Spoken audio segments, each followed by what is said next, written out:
Pop Culture Pastor.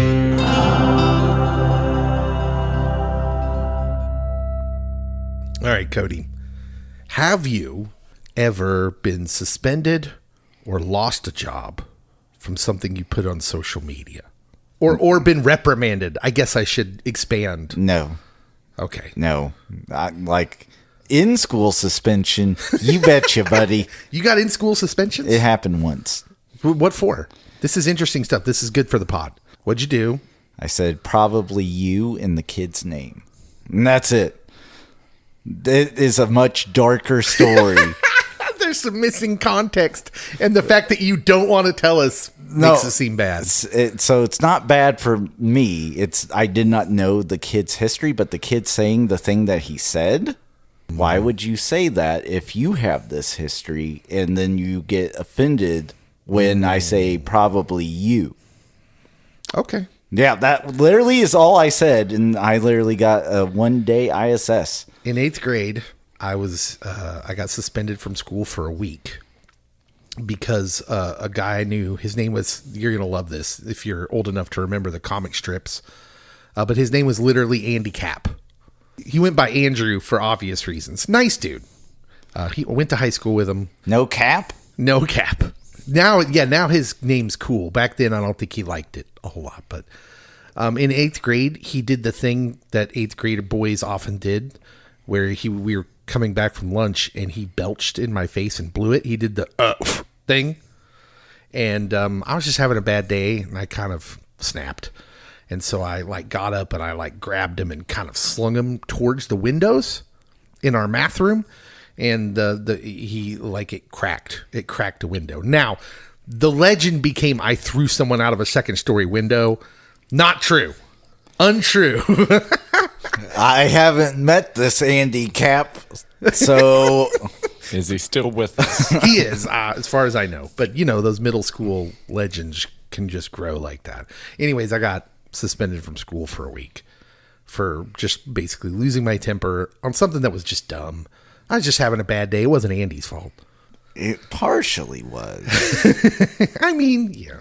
Anyways. Don't belch in people's faces. That's gross. I was going to say, Dave, you're the victim. Don't let anybody tell you different. Yeah, I'm still suffering from PTSD. Welcome. This is Pop Culture Pastor, the podcast. My name's Dave. Cody's here. I am. Also, you heard Geek Jackson, who's also here to lend his expertise. I bring that up, Cody, because in recent days, ABC made the decision to suspend Jimmy Kimmel Live indefinitely after comments made by Jimmy in his monologue about the assassination of conservative activist Charlie Kirk. In his monologue, Kimmel said that conservatives were trying to distance themselves from the shooter by claiming he was, quote, anything other than one of them. In other words, he was trying to be funny, but there was an effort to characterize the shooter's political alignment as information was still coming out. Yes. I don't know. I saw it shortly. I think the next morning I saw it because people were talking about it on Twitter, on X. I just didn't think much of it. I was just like, oh, okay. It seemed... It was a throwaway comment. Yeah, it seemed rather standard for nowadays. That's just kind of was my reaction to it. Well, shortly after, several major station owners, including Nexstar and Sinclair, pulled the show from their ABC stations. The FCC chair, Brendan Carr, also weighed in, criticizing the remarks and suggesting regulatory consequences if broadcasters didn't act. The suspension has sparked some heated debate. Is this a matter of protecting community values and broadcast responsibility, or is this a dangerous precedent of political pressure and a threat to free speech? And there's capitalist consequences because Disney, they have tanked in stock and in Hulu subscriptions. Yeah. I think the figure was $3 billion lost overnight. I think that's a good point to bring up too, because anything in the discourse, our wide discourse, often lacks nuance. It becomes a singular thing when really there's a lot of things happening here. Disney is my initial reaction to this was, well, Disney's no stranger to this. They fired James Gunn for remarks he made on Twitter 12 years ago. They fired what's-her-name from The Mandalorian. They fired people from different sides of the conservative liberal thing. I get suspending him, but like putting the indefinitely title on it. Jimmy Kimmel's okay. I don't think that he's $3 billion worth of like awesomeness or not, but I don't think any late night people are anymore. Like, late night's a different place now. Even going all the way back to Johnny Carson, and then you had Letterman, and then Conan O'Brien. Yeah, like, even throw Jay Leno in there, which I was never a fan of Jay Leno. But late night was just different back then. Like, those guys were more iconic, I guess. Whereas now, everything's changed, everything's different. For instance, there was a clip making the rounds of Johnny Carson doing an interview saying why he never gets political. Mm-hmm. Someone had asked him, why don't you get more political? And he's like, because it's not my job. The moment you do that, he was kind of implying the moment you do that, you lose sort of the purpose of what you're there for. And I found it to be very enlightening, and mostly just in the way that how much times have changed. He's from a different era. Whether you agree with it or not, or whether that would even work now, I don't even know. But I just thought we could unpack what happened, maybe talk about what's at stake here, and what principles are being tested. To what extent should a public figure like Jimmy Kimmel be responsible for ensuring factual accuracy and commentary? Like, it seems funny to me that we don't demand this from our journalists as much as we do from random celebrities online. I will say that there was a poll done around 2010. Do you know who the most trusted name in news was? In 2010? I'm going to say Jon Stewart in The Daily Show. It was Stewart and Stephen Colbert. Yeah. That those were the two most trusted names, and they are doing a parody of the news. Yeah, well, in a lot of ways, I think you could make an argument that news in general is a parody of itself. Just across the board. I was telling someone this the other day, because like what I don't want to do is get on here and talk about this and think, anybody listening think, oh, he's conservative or oh, he's liberal. Because I just hate this. I hate every part of this because I think it colors the way you think or what you think you're supposed to think. I would rather just think. And so I was telling someone this the other day. The hardest thing for me as a near 50-year-old to put into this time and space is when I was a kid, when our grandfathers woke up, they would read the newspaper every day. And one page in that newspaper was the opinion page. Everything else was just reporting. Now we wake up and our version of reading the paper is just hopping on social media, especially places like X, Blue Sky, wherever you're at, Instagram. It's your version of getting up and reading the paper. Except for now, you've got maybe one page of reporting and everything else is opinion. Understand that most of it's opinion, which is fine if you label it as such. But I think the confusion starts for us that even though we haven't had just plain reporting like we used to have in a long time, I think people still assume it is. Yeah, I do also think that journalists have wanted to become part of the story, that they are just as much the story as the event that they're covering. So their opinion and how it impacts them is now being weighed into. And I blame Hunter S. Thompson for that. Yeah. That guy. And so I guess that gets me back to this question. How much does Jimmy Kimmel have to be responsible for factual reporting? Why are we, I guess I'm not a huge Jimmy Kimmel person. I don't watch him. But why are we holding him more responsible for factual things than actual journalists? Because someone in the journalism world is lying about many things. So, I mean, literally, Jimmy Kimmel is the host of Win Ben Stein's Money. I don't know why we're putting all this on him. Even present day Jimmy Kimmel is hard for me to come to terms with because I remember him as the host of The Man Show, yes, which was very unliberal in its tone.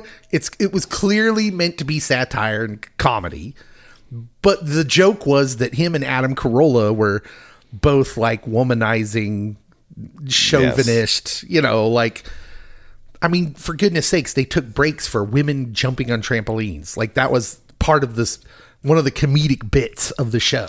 It was.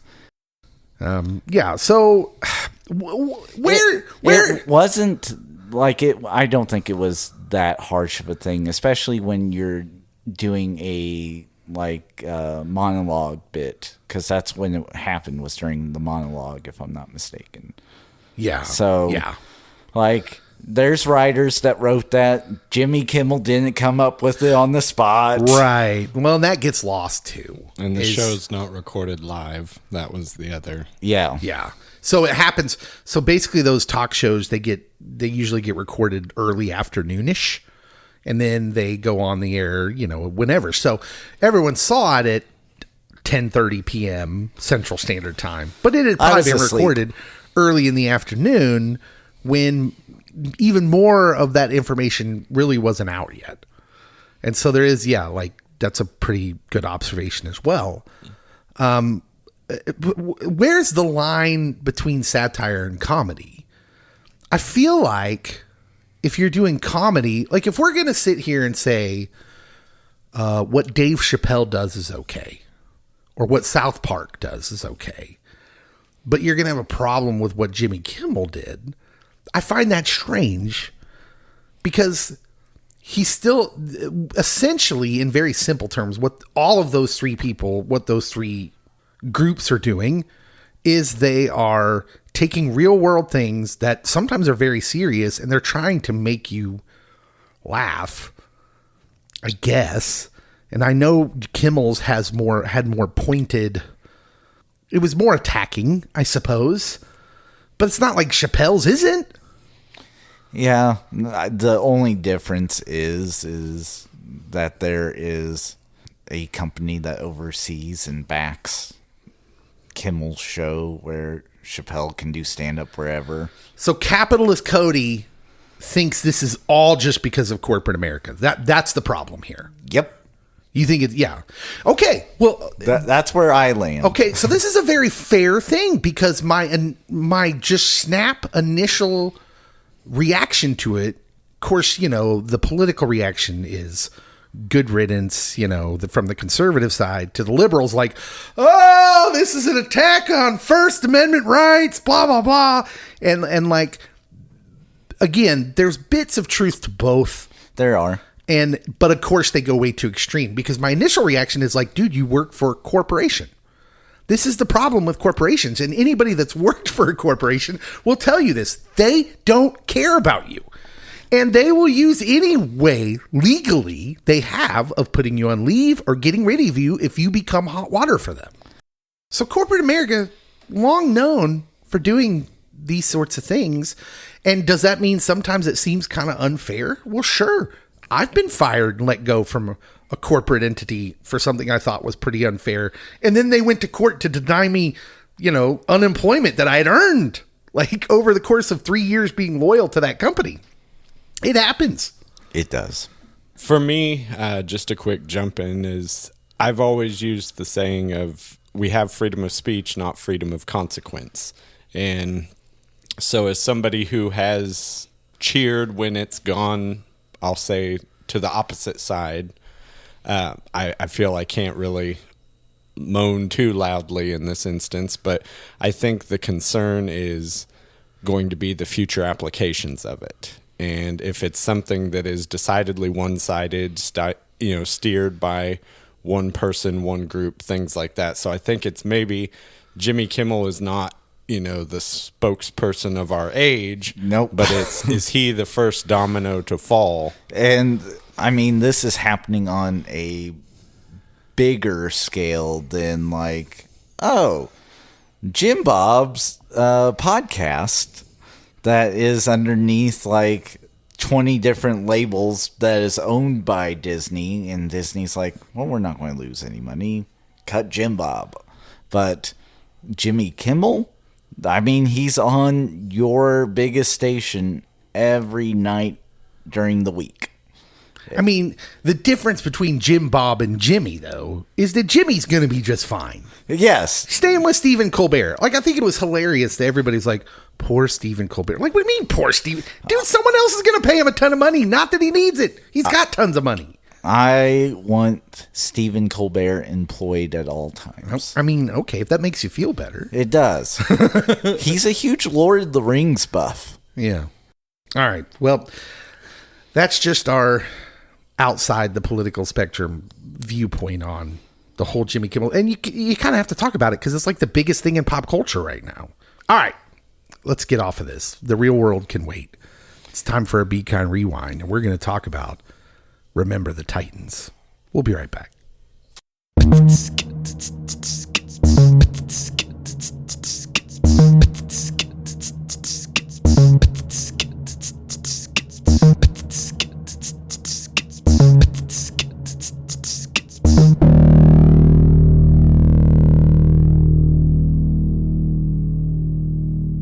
All right, Cody, Jackson. We will be perfect in every aspect of this pod. You miss a cue, you run a mile. You drop a bad punchline, you run a mile. You forget your place, you have a long pause, I will break my foot off in your John Brown hind parts. And then you will run a mile. Let's get to work. There were so many John Brown references. That's what I noticed. Oh, man, this movie is so stinking good. Rewatching it, I learned, like, oh, there's multiple things going on here. Yeah, and I think we'll talk about that. I think that's going to come up in my what holds up is the thing that jumps out of me when I repeat watch this, and we're talking about Remember the Titans. This is a Be Kind Rewind. This is like my 1,000th time rewatching this. Especially after we just got done doing a list buster on the best sports movie of all time. By the way, and we didn't even put this on it. This entire week, I have been inundated, either in person or online, with people be like, can't believe you didn't put Remember the Titans on the list. And I was like, well, I thought Cody was going to do it. I almost did. I shifted the blame all on Cody. So, a little backstory. Middle school. I had a vocal teacher whenever he was gone. Remember the Titans or Hoosiers were the two movies that were on all the time that he was gone. And he had some health ailments, so he was gone for a prolonged period. Oh my goodness, I hate Hoosiers with the passion of 1,000 suns. But I love Remember the Titans. And so, like, if I could go back, I would probably remove Hoosiers and put in Remember the Titans. So, dear listeners, I apologize. I didn't do my best. I mean, if you'd have taken off Hoosiers, I might have thrown something at you. Because Hoosiers deserves to be on that list. And just because you got worn out on it, that's not my fault. No, it was bad the first watch. No. It got worse every... You just didn't get it. I did get it.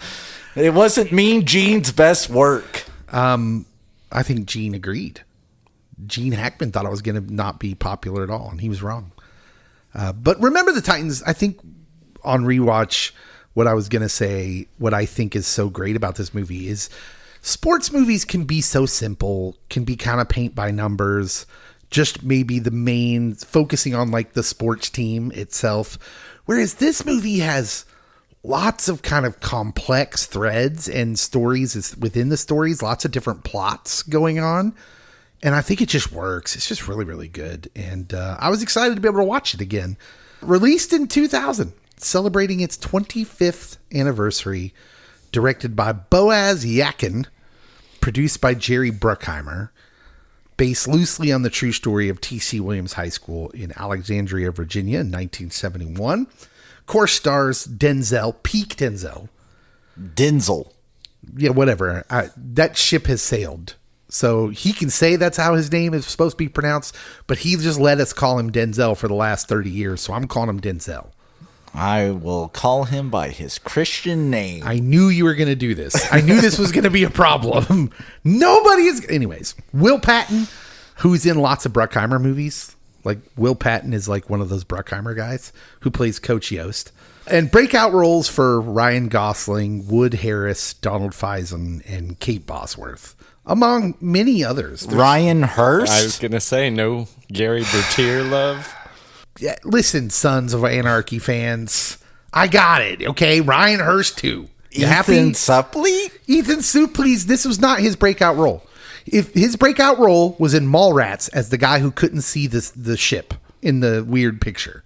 Everybody knows that. And then Hayden? Is it Panettiere? Panettiere? There we go. Okay, Hayden Panettiere. Yes.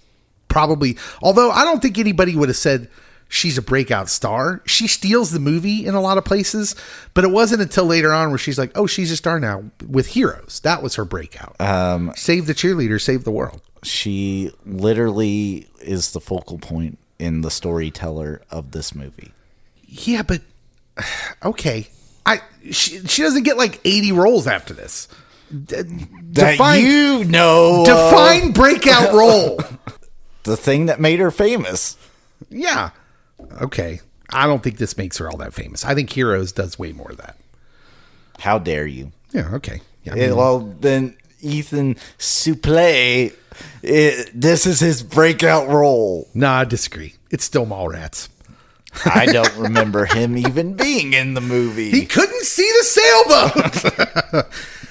This is a Disney film. It's PG, framed as family drama, but rooted in sports and the racial integration background of it. It's set during a real life moment of forced integrations in schools after the Brown versus the Board of Education of Topeka. Real life events that are toned down for the movie. The actual Titans went undefeated and were very dominant. Like only 3 teams scored on them before the championship game. That kind of dominant. The film amps up conflict for dramatic effect. I've seen a lot of people. So another side effect of this, of the sports list we did last week, when we voted on this one to see which one we we're going to do, one of them was Rudy. And I saw a lot of people saying, you can't do Rudy because a lot of it's untrue. Yeah. I'm like, it's a sports movie based on a true story. There's a lot of it that's untrue. Loosely based, yeah. Loosely. Oh my gosh. Just because some Notre Dame athletes are butthurt about it, which is exactly why that is. Every time you hear about, well, a lot of that movie's not true, it's always from these other dudes on the team. Joe Montana being one of them. And I'm like, Joe, you've got plenty of glory. Settle down. Also, don't get mad at Rudy Rudiger for trying to get his. Do you know that Hoosiers and Rudy, written by the same person? Not only know it, you can see it because they're both awesome. And I will go on the pod officially and say, Rudy's overrated. I mean, I just don't. How can I be expected to do this every week? I wasn't feeling well last week. I get a week off, and I still want to throw my coffee at him. You just gave him a week to prepare. Yeah. I don't know why we got to tear down American institutions like Hoosiers and Rudy. Because they're fake. So you got Disney, you got Denzel, high school football, racial tensions, 1971 Virginia. This is a The cocktail Temptations. for success. You got the Temptations. You got Marvin Gaye. Cody, where or when were you when you first saw this? Do you remember it from the classroom? I remember it most from the classroom, but we actually rented it from whatever. Blockbuster? No, we didn't have Blockbuster. Family here. Video? Pretty much. The grocery store. Not the grocery store. But no, we rented it as a family, watched it in the living room, and it was a classic. And then it was on TV, and it was on every substitute teacher's playlist. So yeah. Jackson, what about you? Where does this hit you in the feels? Oh, I was the classroom too. This is kind of like a Christmas story for me, where I've seen it so much that I had to go on a multi-decade cleanse. I've been watching nothing but Any Given Sunday just to cleanse the family drama out of it for me. I was curious why that wasn't on the list, but I figured that might be a 5-minute episode. So, is this just a sports movie, or is it Disney trying to solve racism in under 2 hours? Both. Cool tidbits you may not know. This is a section we usually do on the Be Kind Rewind. This fall, the real T.C. Williams Titans, the team that inspired Remember the Titans, was honored back at their high school in Alexandria, Virginia, celebrating the 25th anniversary of the film. It was cool because the current team had Remember the Titans on the back where the names usually are, their names. About 40 players, 4 of the surviving coaches, and even some of the cheerleaders from 1971 walked out on the field before kickoff, greeted with cheers. And then the current Titans at TC whatever high school went on to win their game 71-0. How's that for a tribute? Things haven't changed. One of the players, Avery Morton, who was the running back, which is interesting because we get a good ensemble of the players in the movie, but we obviously don't get all of them. There's not enough room for all of them. So the running back was Avery Morton. He said that in 1971, the stands were literally segregated. White fans on one side, black fans on the other. But as they kept winning, people started sitting together. And he says what we did was galvanize the city. Mm. Which, sports are like that, right? Sports are like that. You'll high-five people in the stands who you just happen to be sitting around. Maybe you wouldn't mix with them in any other walk of your life. But sports can bring people together like that, and I think that's cool. Here's the kicker. I mentioned this already, but the movie actually downplays how good they were. In real life, the Titans were blowing teams out. 7 shutouts in 10 games. Morton joked that the movie made it look like they were struggling when they were anything but. Offensive lineman Bobby Luckett summed it up best. He said the movie's heart was true. Trust and unity matter more than anything else. But yeah, that they were just stomping teams. They were curb stomping them. And then maybe this will be the worst news for Cody. Uh-oh. And maybe myself. This was the highest grossing film of Denzel Washington's career until last year's Gladiator 2. So how's that make you feel? That Gladiator 2 is what unseats this as the highest grossing Denzel film. I want to say I'm kind of shocked that this was the highest grossing Denzel film, but it isn't shocking because this one probably is. It brings in more eyes. Yeah, rating matters. Family, it's open to families. Like, he sometimes does Spike Lee joints. Mm-hmm. No one watches Spike Lee joints except me. Well, he was doing a lot of like the R.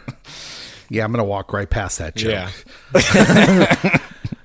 He was doing a lot of R-rated action stuff, like before John Wick made it cool. Judgment Day. Yeah, he was doing. You mean Training Day? Yes. So Wow. Training Day, but he was doing. I'm combining 2 movies. Leave that in. The Equalizer, things like that. He was doing those kind of movies even way back, like Ricochet. Solid Ricochet pull, Dave. Thank you very much. Also, John Lithgow in that movie, underrated. Harry and the Hendersons? yes, that guy. It's another movie that would be a 1-minute episode, but You think so? We couldn't Be Kind Rewind Harry and the Hendersons? Is it bad? Ricochet. Oh, Ricochet. Yeah, no. That was a hard R. Hard R.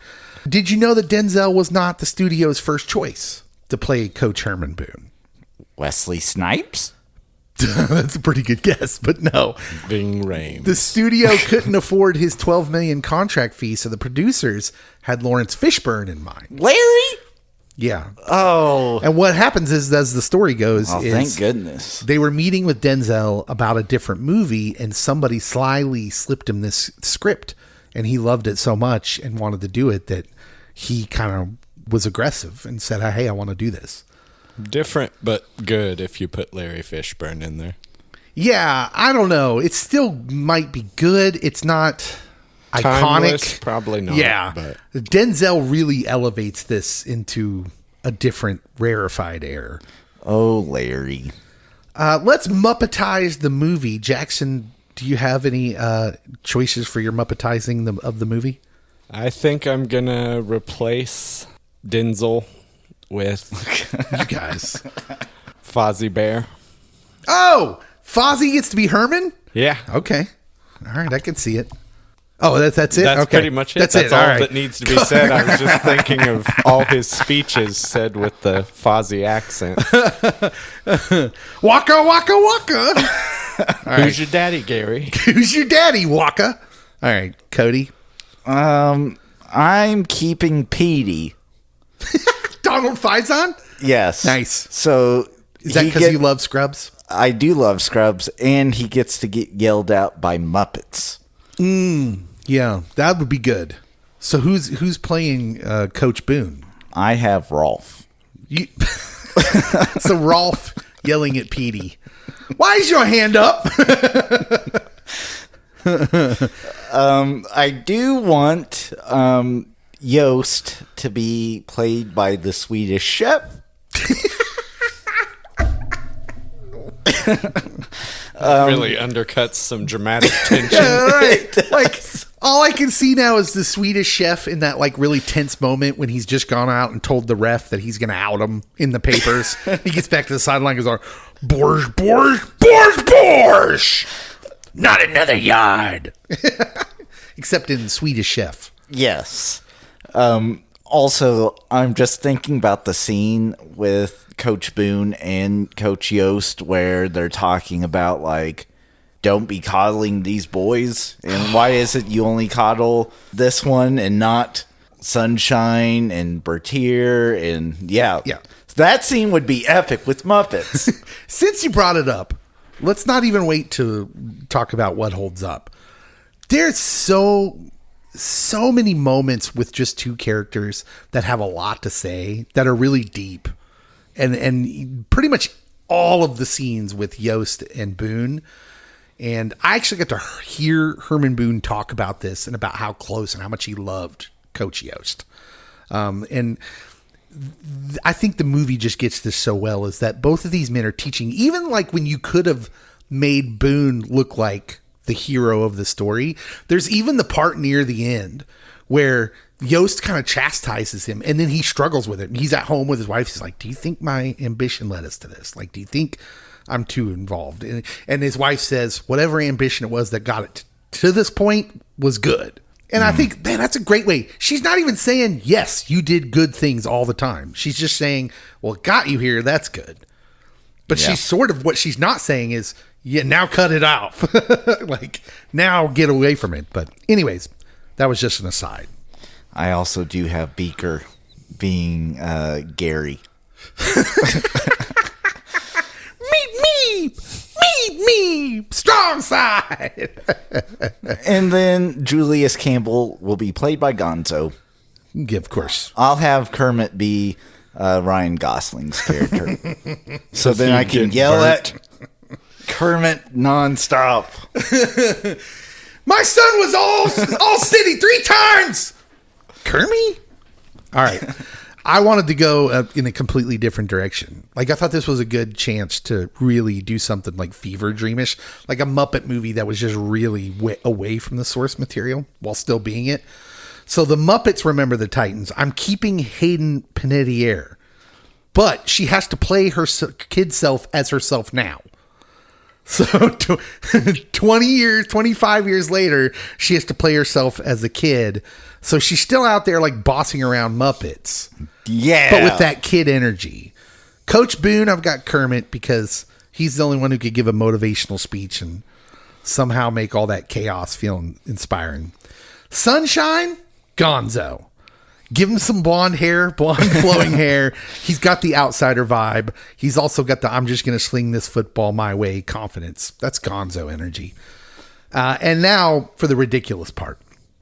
Because I'm sticking with all that same setup, but then Miss Piggy shows up and insists she has to be in the movie and naturally casts herself as Gary Bertier. Because only Piggy gets the emotional hospital scene in the leadership arc, right? So this is meta. I'm saying Piggy comes in and gives herself the plum role. And then the whole movie ends up being less about football and more about Miss Piggy stealing screen time and occasionally yelling "Hi-ya!" at referees and stuff. And demanding to sing a solo at halftime. Remember the Titans, the musical. I can dig it. Okay. All right. Jackson, what holds up in this movie? This is a movie I don't know that we would get today. I feel it was raw, but it wasn't overly like to where it detracted from the rest of the movie, but it was kind of had an honesty to it. Like it didn't Can you imagine shy away from Can you imagine the sanctimoniousness if they tried to make this movie today? What you're saying, I know exactly what you're saying. Like, we couldn't make a movie about racial anything right now. At least I don't think Hollywood could. Where you got exactly what you're saying. This kind of honesty, a really balanced way of looking at it, where everyone, like, just what I was saying. Herman Boone's not always right in every situation. He's not portrayed as a hero of the story. Yost isn't always wrong. It's interesting. And I think it does a good job with pointing out the clear overt racism, but then the incidental racism that does happen within certain relationships, and like, how do you work through that? Just because you are one way today doesn't mean that you're going to think or feel that way forever. People are allowed to have incidental racism caused by ignorance that are allowed to change still. They're allowed to, like, come to grips with things, which I think is a thing that the movie does real well. The girlfriend of Gerry, played by Kate Bosworth. Kate. She's like the worst through most of the movie.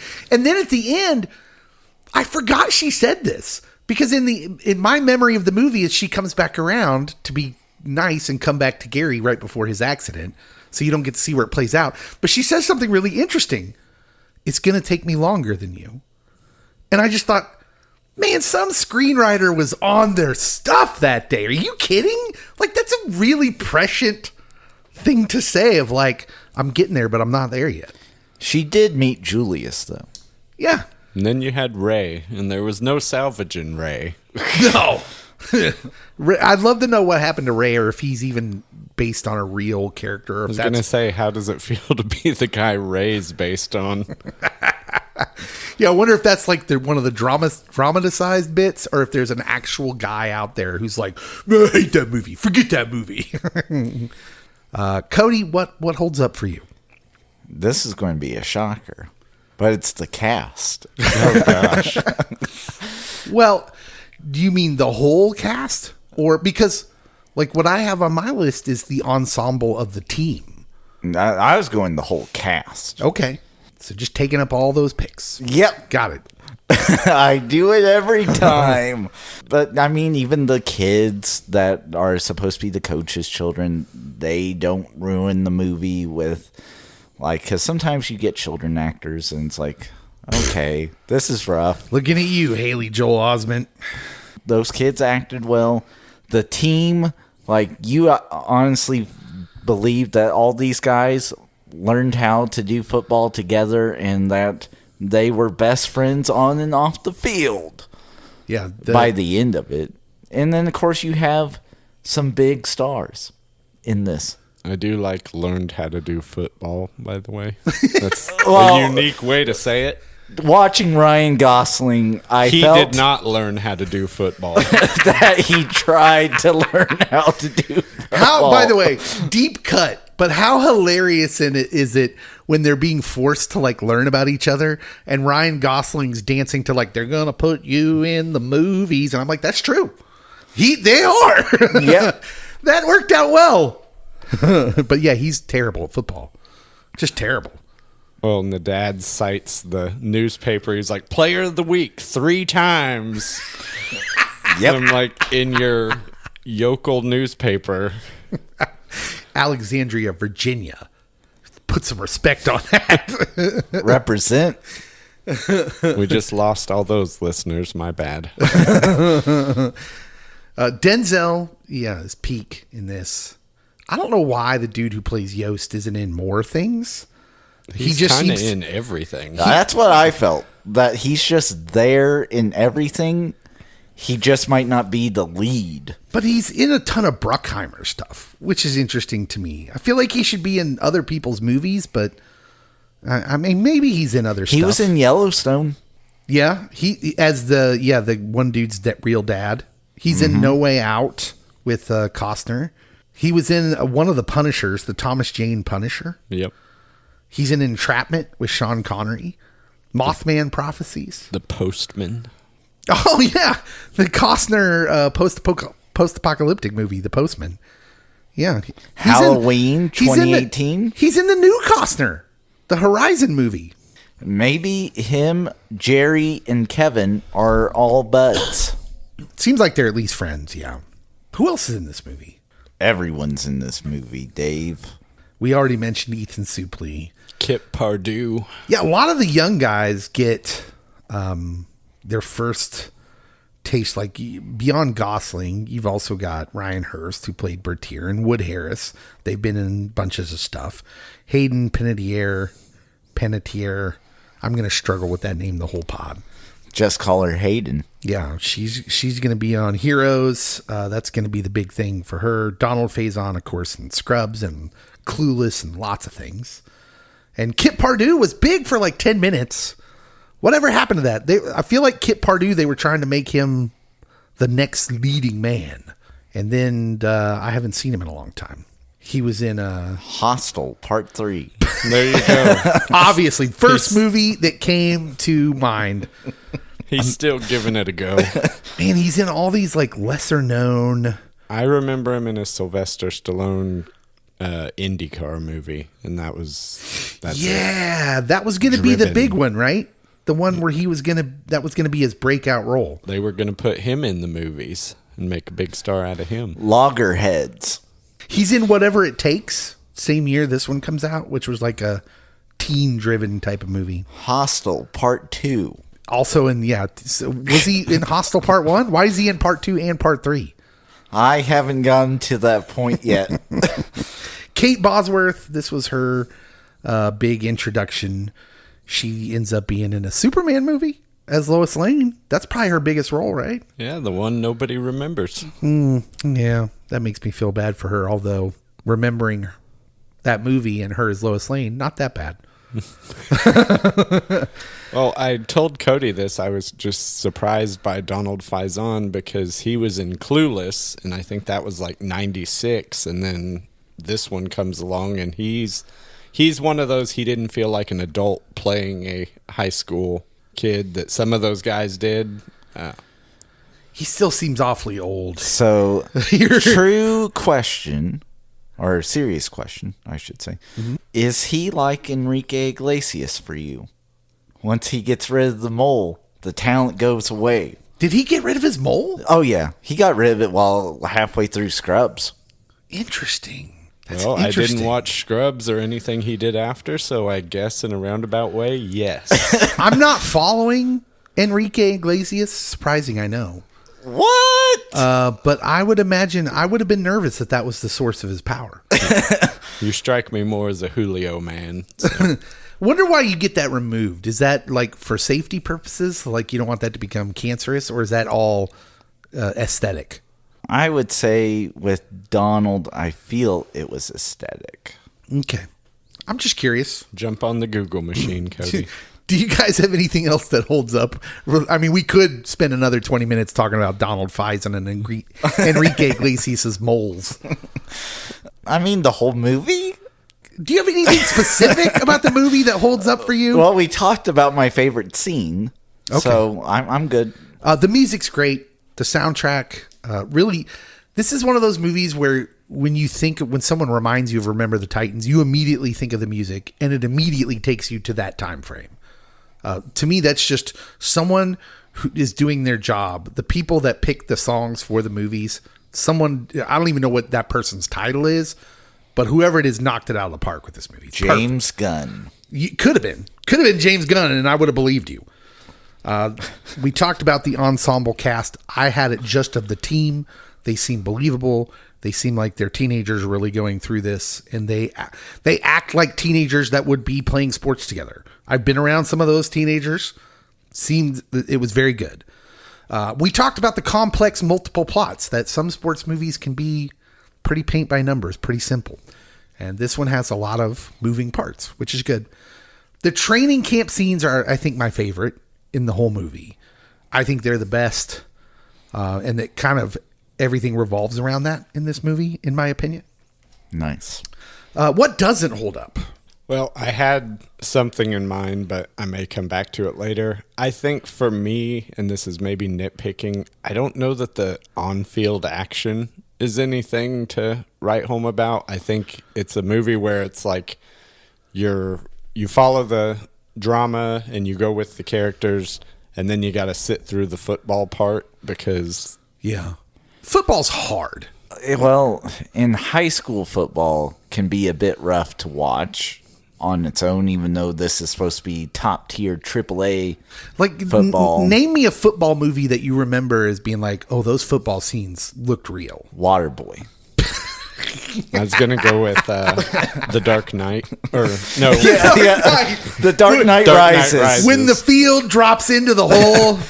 Heinz Ward. So realistic. Yeah, I can see that. Do you have anything that doesn't hold up? Child abuse. 4 days? Come on, coach.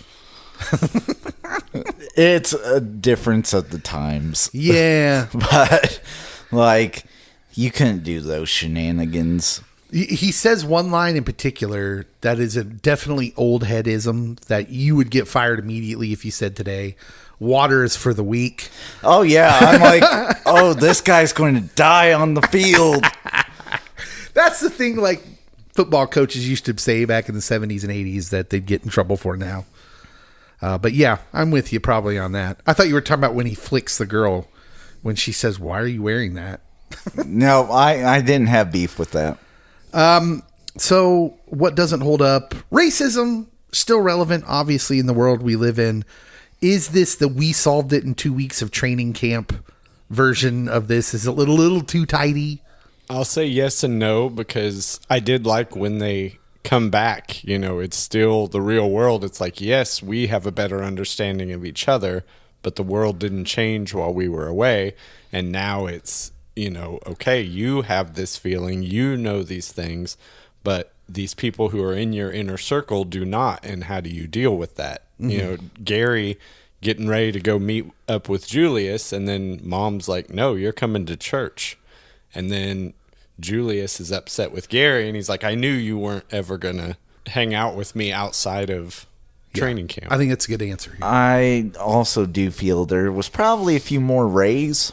Yeah, probably. That guys that were still not fully trusting or buying into the team because of racial conflict and tension amongst themselves. But I do imagine that 2 weeks together kind of does reset some things.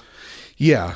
I think when I wrote that question down in my notes, I think what saves it from not being that is the Julius Gary story. Like, I think if that story is not a major part of the movie, which I actually think that's the main story that the movie kind of revolves around. You want to believe it's Herman Boone and Yost, but actually the movie kind of flows around Gary and Julius. And I think if that wasn't the case, then it would seem kind of hollow. But it's not, because, as Jackson said, they're still going through it. They're still going through some things, and they're still having to learn how to do this. And the answer is relationship. The answer is, we have to actually get to know each other. And then we find out, hey, we're still not perfect. We still don't really know each other's cultures and backgrounds that well, but we're committed to being friends. We're committed to this. So, I can say, what you mean those guys, them, without, like, it's like there's a churchism called, where we talk about speaking the truth in love to someone. And the whole point of that is I can correct you, but you have to believe that I love you. And until then, it's not going to work. And so I think that's a good model for that in the movie. They're like, yeah, they're in a relationship, but it doesn't make everything perfect right away. And they're going to have to continue to correct each other. It's good stuff. Let's see. What else doesn't hold up? Some of the tackling is reminiscent of a time in football when linebackers could absolutely hit a quarterback like a freight train and not be immediately ejected for targeting. Some of the hits on the quarterbacks in this movie, I'm like, that dude would have got tried for murder. Right after the play. Assault, brother. Especially with the way Ray was blocking.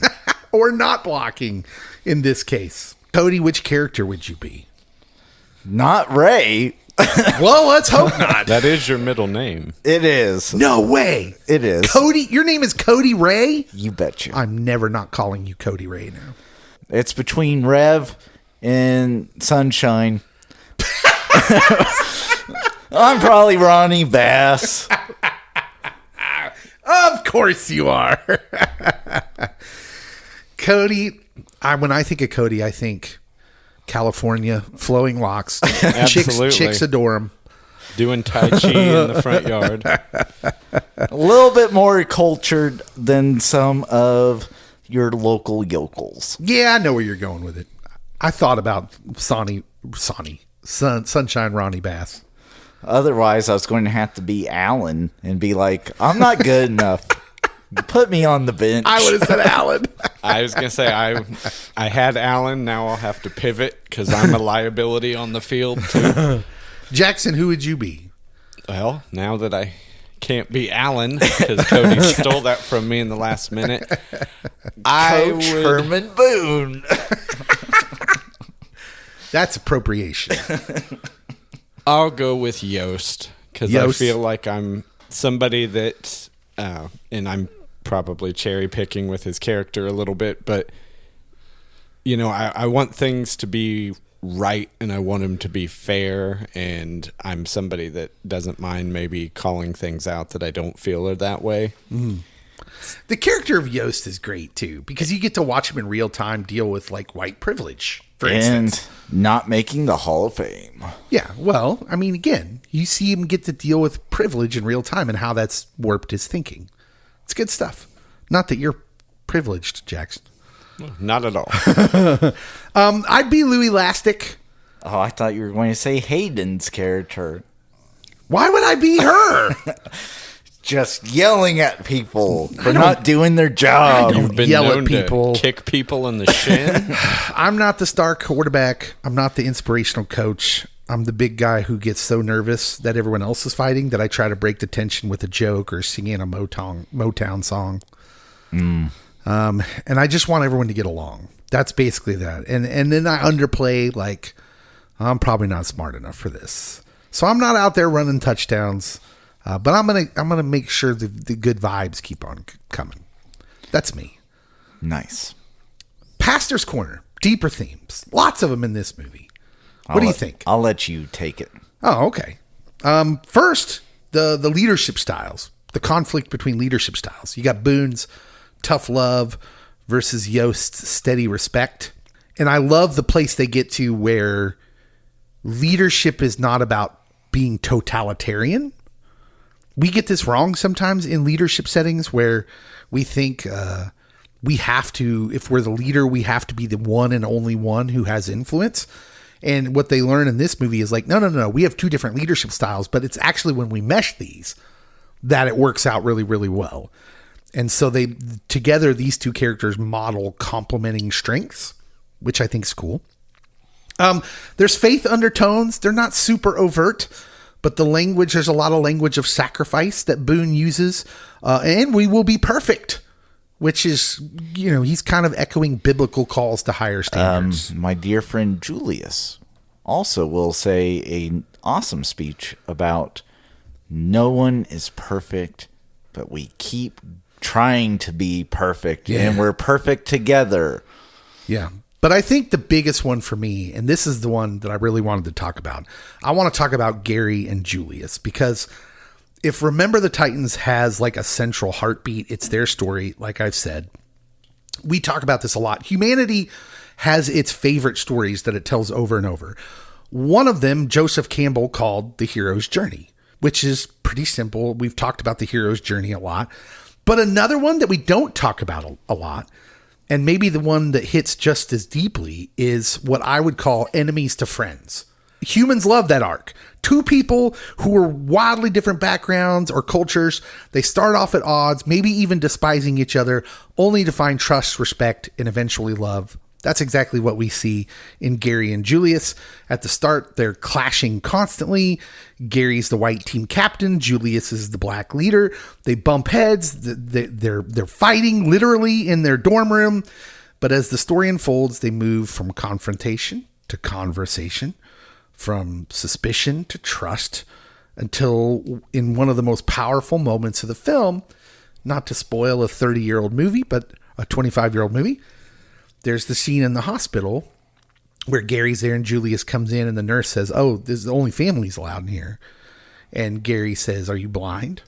Can't you see that's my brother?" And I think that's like a culmination of this thing. And I think it's this wonderful moment of like what someone of faith would say is like a preview of the kingdom, a preview of shalom, everything it was as it was meant to be. And seeing like all of humanity as siblings instead of the dividers we put up. And I think humans naturally, we just love that story. And I think it's because we're made to love that story. Look at Brian's song. Don't bring up Brian's song. I don't want to cry. Also, how did that not make our list? And how did that not make the original list? Because we only had so many power-ups coming. Yeah, how it didn't make the starting list. Yeah. That's the problem. If our list sucks, it's because we started off with a much suckier list. But I mean, like, that used to be the ultimate football movie when I was a kid. That, like, even though it might not be the main crux of the movie, it's classified as a football movie. Yeah, absolutely. I'm with you. It's a movie where football happens. Jackson, who's your winner of the movie?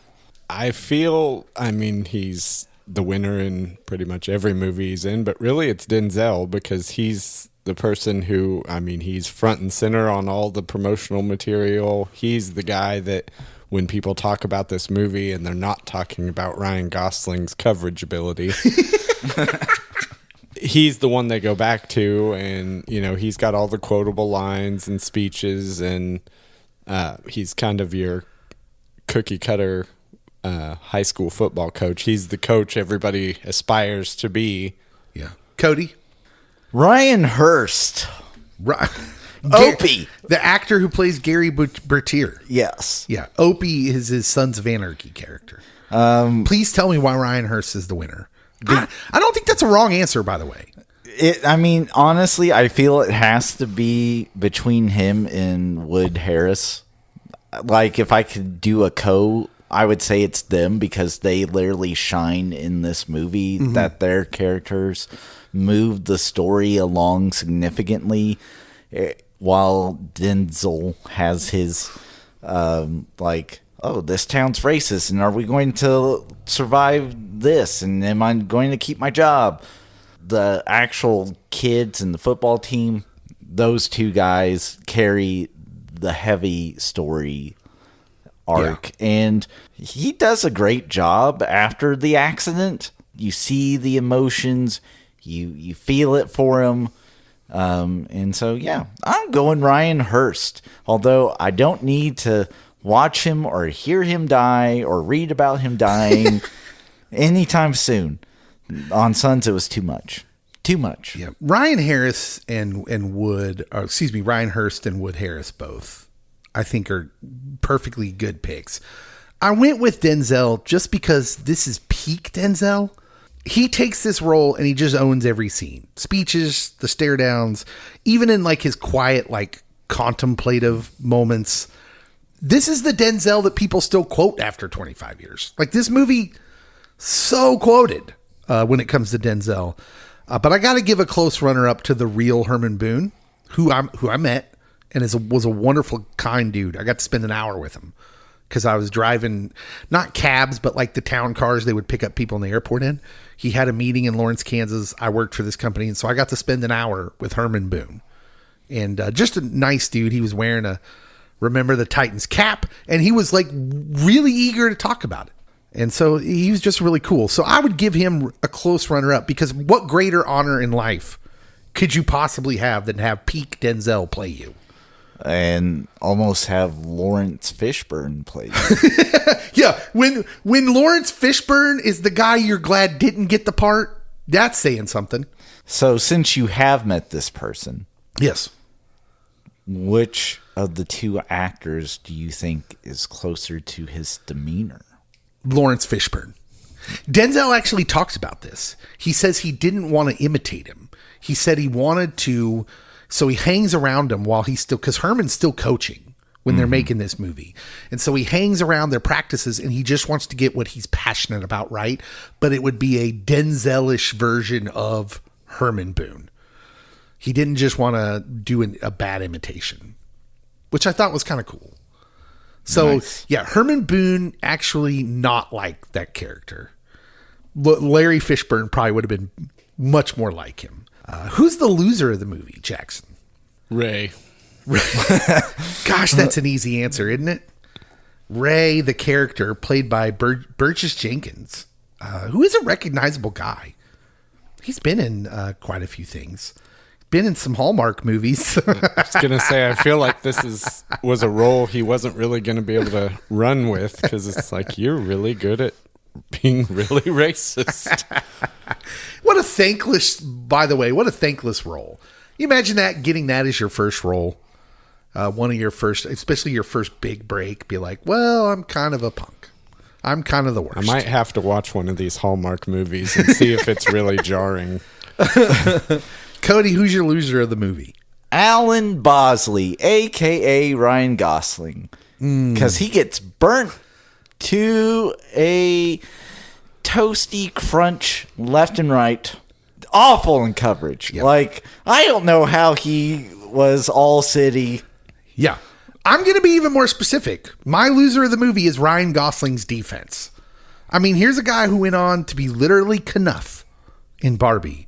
But in Remember the Titans, he's basically a turnstile in pads. Just let that guy by, Yep. Ryan. In fact, when he takes himself out of the game, essentially, it's because they've literally hammered his side of the field. They're just going straight after his guy every time. His dad's a close second. Yeah, his dad's the worst. Definitely living vicariously through his son. I mean, the coaches, they couldn't get him out fed. Like, Petey, you're in. Gosling, football's not for you. And Petey quitting on the team. Jackson, how many Ryan Goslings out of 10 are we giving this movie? This is a movie I think benefits from watching it with age and experience in the world, because I know when I watched it in middle school, I'm like, this is just fluff, and, you know, every happy endings and everything turns out all right for the most part. But I think, Except for Gary, Yeah. who in fact dies. except for that whole funeral that the movie starts with.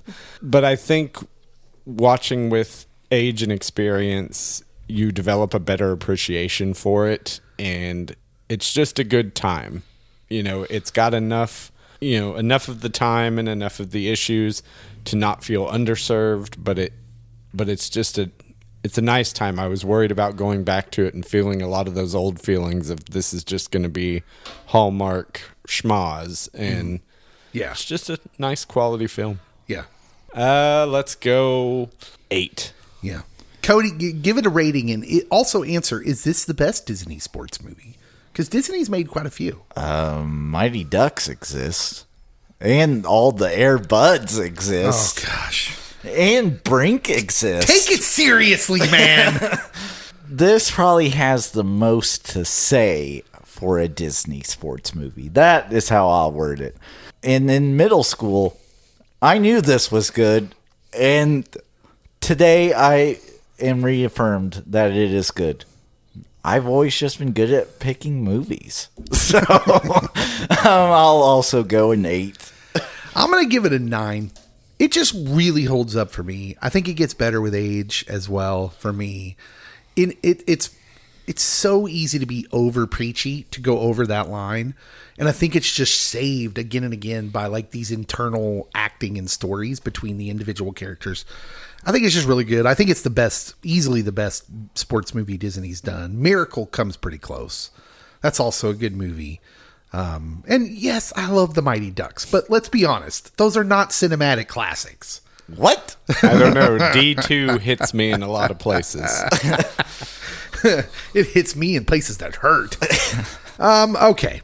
This movie is wonderful. We're wondering what you guys think of this movie, if it's one of your favorites. And Also- why wasn't it on our list? And why wasn't it on our list? Yeah, please do not hesitate to rake us over the coals for Cody not adding this instead of the Water Boy. And are you better in pass coverage than Ryan Gosling?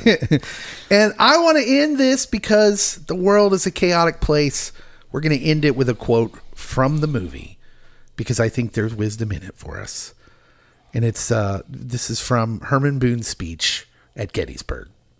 50,000 men died right here in this field, fighting the same fight that we're still fighting among ourselves today.